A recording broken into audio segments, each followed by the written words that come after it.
Hello বন্ধুরা, নমস্কার। আজকে আবার একটা দারুণ স্বাদের রেসিপি নিয়ে চলে এসেছি। আশা করছি আজকের রেসিপিটা তোমাদের খুবই ভালো লাগবে। ভালো লাগলে অবশ্যই লাইক, কমেন্ট, শেয়ার করবে। আর যে সকল বন্ধুরা এখনো আমার চ্যানেলের নতুন, চ্যানেলটাকে অবশ্যই সাবস্ক্রাইব করে এই দিদিটাকে একটু সাপোর্ট করো। তাহলে চলো আজকের রেসিপিটা শুরু করা যাক। দেখো, এখানে কিন্তু আমি একটা মিডিয়াম সাইজের আলু সিদ্ধ নিয়েছি, এখানে কিন্তু দুটো পেঁয়াজ নিয়েছি, আর এখানে কিন্তু আমি এঁচড় নিয়েছি। এঁচড়টা কিন্তু আমি সিদ্ধ করে নিয়েছি, কেটে ধুয়ে পরিষ্কার করে লবণ আর হলুদ দিয়ে কিন্তু আমি সিদ্ধ করে নিয়েছি। আর আমরা কিন্তু এঁচড়টা খেতে কম বেশি সবাই ভালোবাসি। আজকে কিন্তু এই এঁচড় দিয়েই আমি এঁচড়ের কোপ্তা বানিয়ে দেখাবো। তাহলে চলো, আমি কিন্তু এঁচড় আর আলুটা কিন্তু আর পেঁয়াজটা গ্রেট করে নেবো। তোমরা চাইলে হাত দিয়ে কিন্তু ম্যাশ করে চটকে নিতে পারো। তাহলে সবার প্রথমে কিন্তু আমি এগুলো গ্রেটারে করে কুচিয়ে নেব, মানে গ্রেট করে নেব।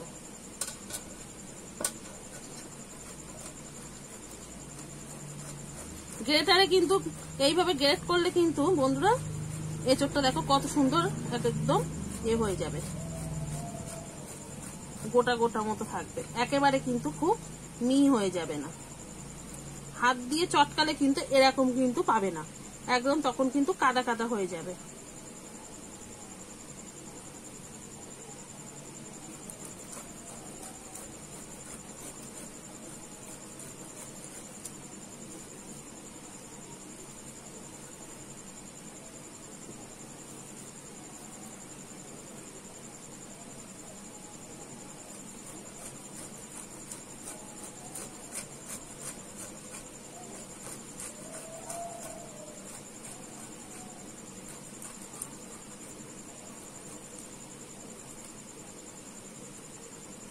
এই যে এগুলো আছে গোটা গোটা, এগুলো কিন্তু আবারও আমি মানে এই সাইড দিয়ে নিয়ে নিয়ে এইভাবে কিন্তু আবারও ম্যাশ করে নেব।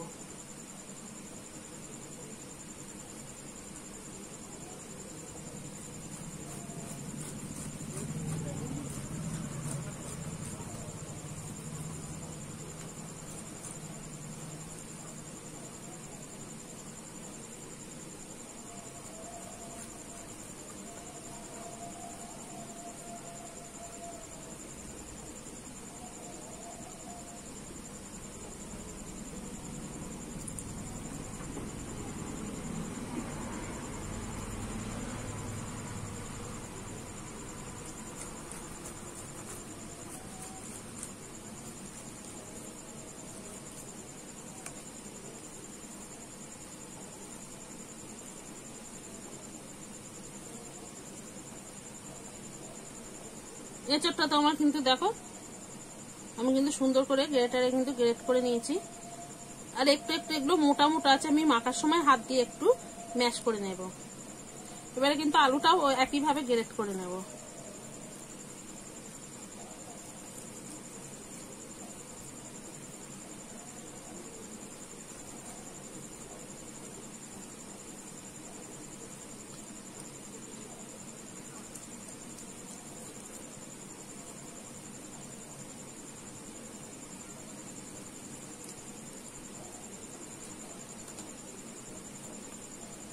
আলুটাও কিন্তু আমি ভালো করে গ্রেট করে নিয়েছি।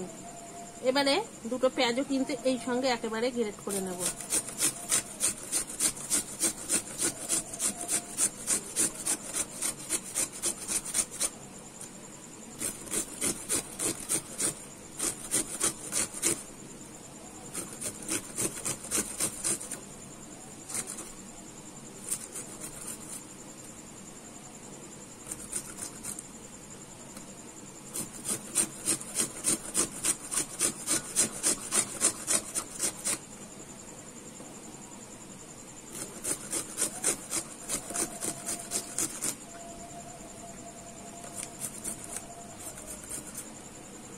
পেঁয়াজটাও কিন্তু আমি গ্রেট করে নিয়েছি।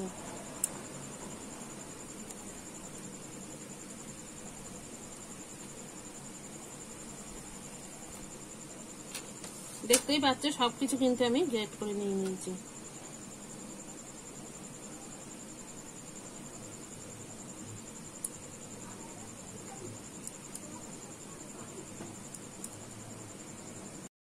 সব কিন্তু আমার এখানে কিন্তু গ্রেট করা হয়ে গেছে। এবার এক একে কিন্তু মশলাগুলো দিয়ে নেব। দেখো সবার প্রথমে কিন্তু আমি জিরে গুঁড়ো দিয়ে নিচ্ছি,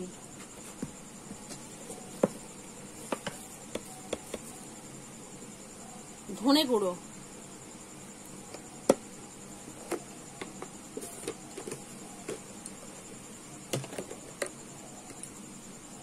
এখানে আমি 1 চামচ কিন্তু ঝাল লঙ্কার গুঁড়ো দিচ্ছি।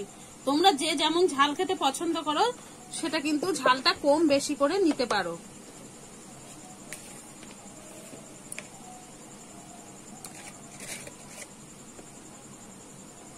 দেখো 1/2 চামচ কিন্তু হলুদ গুঁড়ো,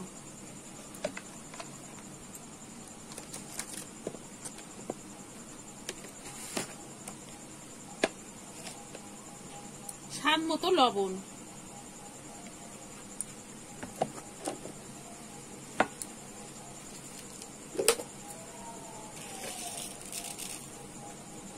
সামান্য একটু কিন্তু আমি চিনি দিয়ে দিচ্ছি। তোমরা পছন্দ করলে মিষ্টি দিতে পারো আর নাও পারো, অসুবিধা নেই।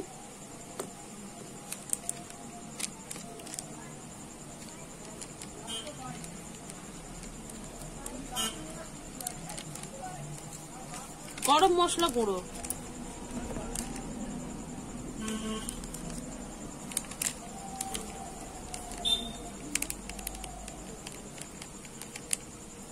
আর এখানে কিন্তু আমি একটুখানি সবজি মশলা দিচ্ছি। এটা তোমরা দিতেও পারো নাও পারো, কিন্তু দিলে একটু খেতে বন্ধুরা বেশি ভালো লাগবে। যেহেতু এখানে কোনো ভাজা মশলা আমি দিচ্ছি না, তার জন্য কিন্তু এই সবজি মশলাটা দিচ্ছি।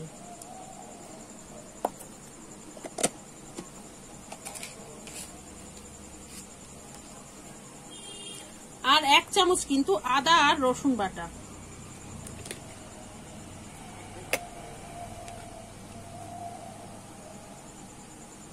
দিয়ে দেবো বার্নিং এর জন্য ময়দা। এই ভুল হয়ে গেছে, ময়দা না বেসন।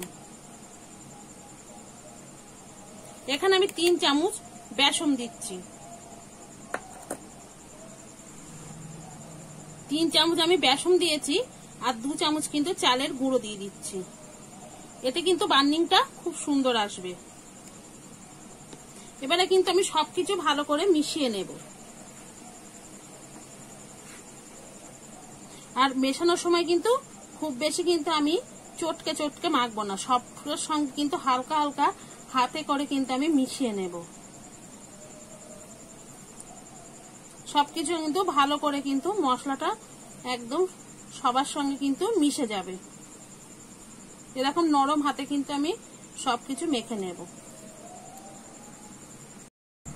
এখানে কিন্তু আমি সবকিছু ভালো করে দেখো মেখে নিয়েছি। আর এখানে তো আমি গুঁড়ো লঙ্কা দিয়েছি, অনেকে কিন্তু গুঁড়ো লঙ্কা খেতে চায় না, সেক্ষেত্রে কিন্তু তোমরা এখানে কাঁচা লঙ্কাটা দিতে পারো।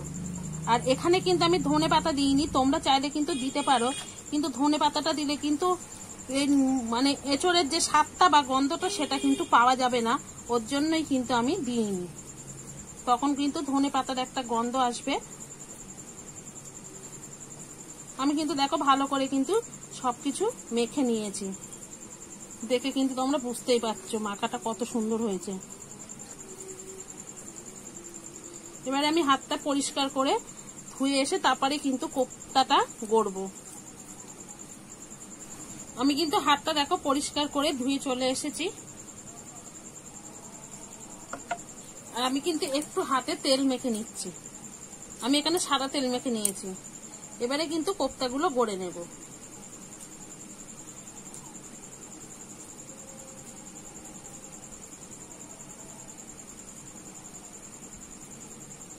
দেখো আমি কিন্তু গোল গোল করে গড়ে নিচ্ছি। পরে আমি শেপটা দিয়ে নেব, আগে কিন্তু গোল গোল করে গড়ে নেব। এইভাবে কিন্তু আমি একটা একটা দলা পাকিয়ে নিচ্ছি।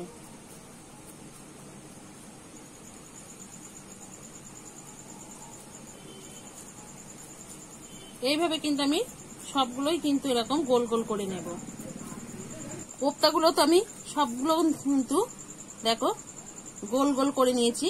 আর ওপর থেকে কিন্তু আমি দুটো করে সবগুলোতেই কিন্তু কিশমিশ দিয়ে নিয়েছি। এবারে কিন্তু কোপ্তাগুলোর একটা শেপ দিয়ে নেব। এই কিশমিশ গুলো কিন্তু এর মধ্যে দিলে পুরের মতো দেখতেও ভালো লাগছে দেখো, আর কিন্তু খেতেও ভালো লাগবে। এইবার কিন্তু আমি মুখটা এইভাবে আবার বন্ধ করে দিচ্ছি। এইবারে কিন্তু আমি কোপ্তাটাকে এইভাবে শেপ দিয়ে কিন্তু আমি এরকম লম্বা লম্বা করে কোপ্তাটা কিন্তু গড়ে নেব। তোমরা তোমাদের পছন্দ মতো কিন্তু গড়ে নিতে পারো। আমি আজকে কোপ্তাগুলো এইভাবে রেডি করব।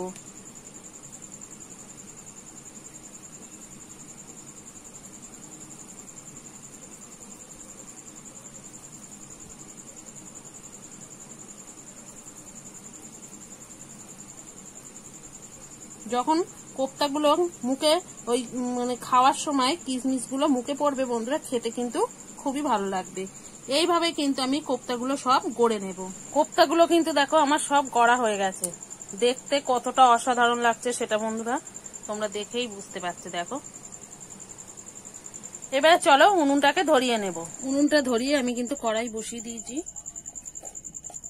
কড়াইতে এবার তেল দিয়ে দেব। এখানে আমি সর্ষের তেল দিয়ে করছি, তোমরা চাইলে সাদা তেল দিয়েও করতে পারো। তেলটা আমি গরম হতে দেব। তেলটা আমার গরম হয়ে গেছে, এবার একটু নেড়ে নেব।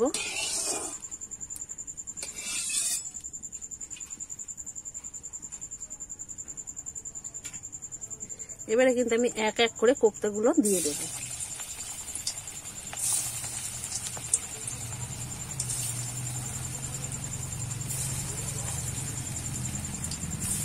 এখানে আর দেব না, এগুলোই কিন্তু আমি উল্টে পাল্টে ভালো করে ভেজে নেব। দেখো আমি কিন্তু উল্টে পাল্টে লাল লাল করে ভেজে নিয়েছি। এবারে কোপ্তাগুলো কিন্তু তুলে নেব, আর ভাজবো না।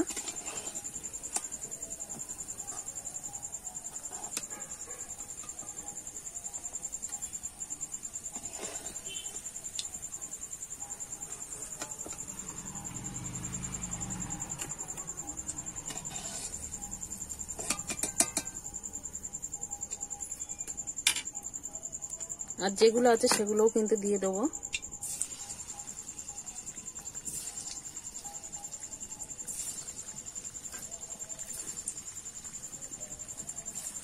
এগুলোও কিন্তু আমি একইভাবে উল্টে পাল্টে লাল লাল করে ভেজে নেব। এই কোপ্তাগুলোও কিন্তু আমার ভাজা হয়ে গেছে একইভাবে, এবং কিন্তু লাল লাল করে ভেজে নিয়েছি উল্টে পাল্টে। এবারে তুলে নেব।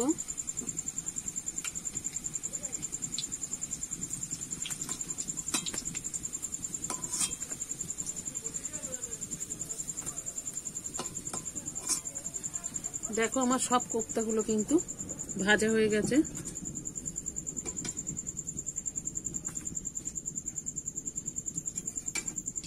ওই তেলের মধ্যেই কিন্তু আমি গোটা গরম মশলা দিয়ে দেবো।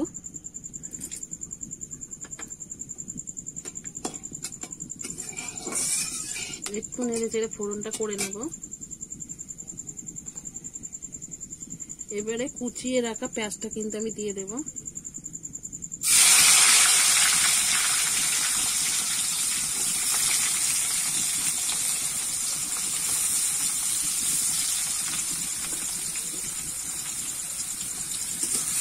পেঁয়াজটা আমি একটু ভেজে নেব।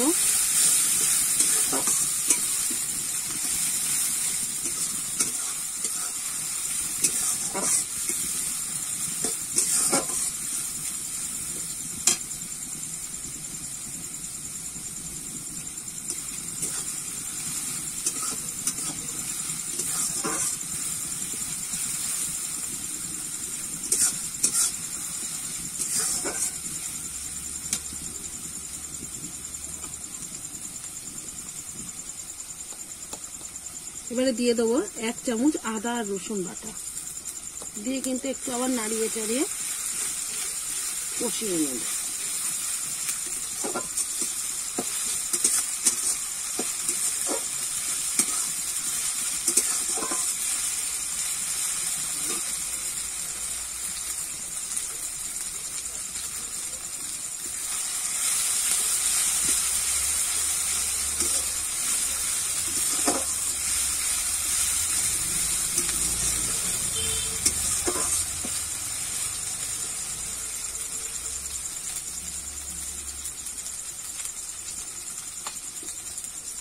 এবারে দিয়ে দেবো কিন্তু কেটে রাখা টমেটোটা।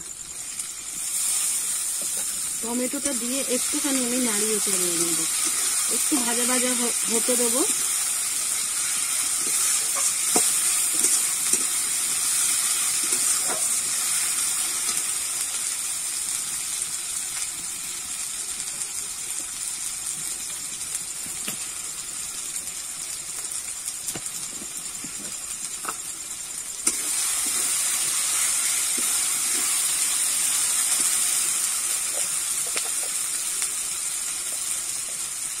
এবার কিন্তু পরিমাণ মতো লবণটা দিয়ে দেবো।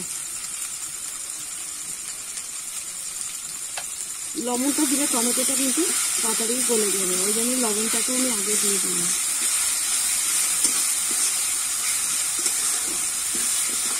এবারে ভালো করে নাড়িয়ে চাড়িয়ে টমেটোটা কিন্তু গলিয়ে নেবে।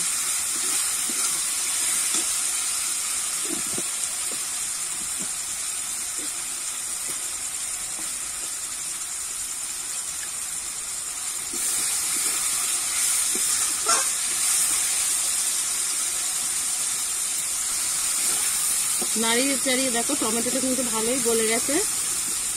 এবারে দিয়ে দেব, এখানে আছে দেখো ধনে গুঁড়ো, জিরে গুঁড়ো, হলুদ গুঁড়ো, লঙ্কা গুঁড়ো। এখানে কিন্তু আমি লঙ্কার গুঁড়োটা ঝাল লঙ্কার গুঁড়ো দিচ্ছি, তোমরা চাইলে কিন্তু কাঁচা লঙ্কাটা বেটে দিতে পারো।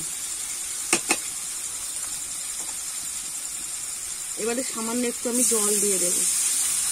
জল দিয়েই কিন্তু আমি মশলাটাকে কষাবো, নাহলে কিন্তু তলা থেকে লেগে যেতে পারে।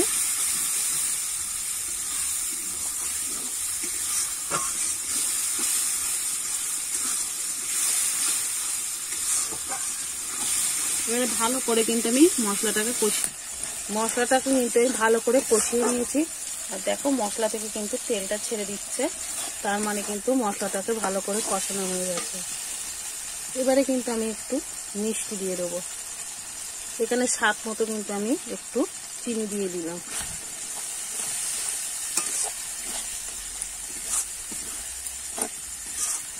তোমরা মিষ্টিটা যে যেমন খাবে সেরকম কিন্তু দিয়ে নেবে।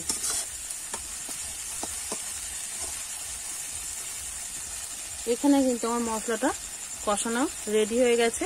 এবারে কিন্তু আমি জল দিয়ে দেবো পরিমাণ মতো।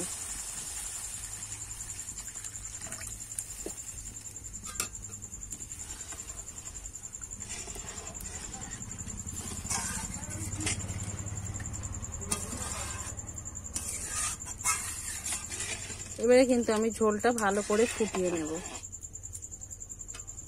দেখো ঝোলটা কিন্তু আমার ভালো করে ফুটে গেছে।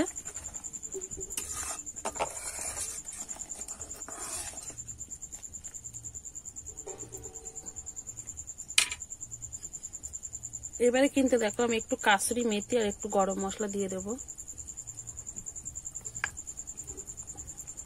আর একটু কিন্তু ঘিও দিয়ে দিচ্ছি একেবারে। এবারে ঝোলটাকে একটু নেড়ে নেব।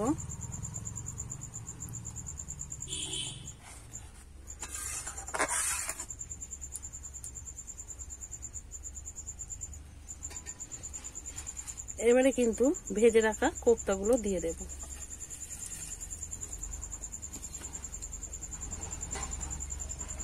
কোপ্তাগুলো দিয়ে আমি একটু এবারে নেড়ে চেড়ে কিন্তু ফুটিয়ে নেব।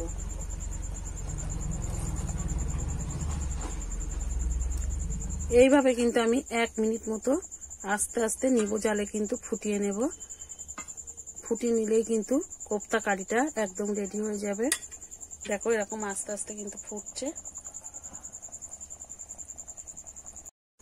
দেখো আমার কিন্তু কোপ্তাটা একদম রেডি হয়ে গেছে। এবারে কিন্তু নামিয়ে নেব।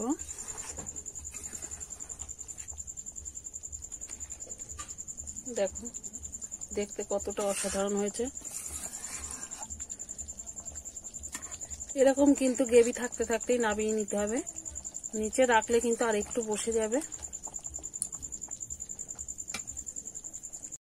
দেখুন বন্ধুরা, আমি কিন্তু এঁচড়ের কোপ্তা কারিটা একটা পাত্রে নামিয়ে নিয়েছি, পরিবেশন করার জন্য একদম রেডি। আর দেখতে কতটা লোভনীয় হয়েছে সেটা কিন্তু তোমরা না দেখলে বুঝতেই পারতে না। দেখো দেখতে কতটা অসাধারণ হয়েছে। একবার হলো বাড়িতে এইভাবে এঁচড়ের কোপ্তা কারিটা বানিয়ে খেয়ে দেখো, গরম ভাতের সঙ্গে কিন্তু খেতে বন্ধুরা অসাধারণ লাগে।